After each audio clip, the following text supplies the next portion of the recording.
என்னடா இவன் திடீர்னு ஒருத்த என்ட்ரி கொடுத்துட்டானே. இதுவரைக்கும் நாம சொன்ன பொய்யெல்லாம் நம்பிக்கிட்டு மக்கள் நமக்கு ஓட்டு போட்டுக்கிட்டு இருந்தாங்களே. ஆனா இப்ப இவன் சொல்றதெல்லாம் பார்த்தா மக்கள் மனசுக்கு ரொம்ப நெருக்கமா வேற இருக்குது.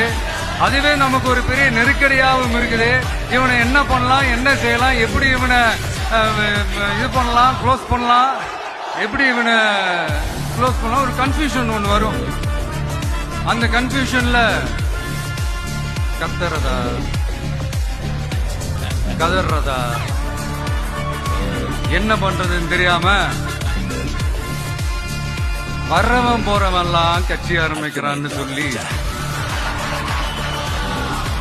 இப்படி ஏதாவது பேச ஆரம்பிப்பாங்க.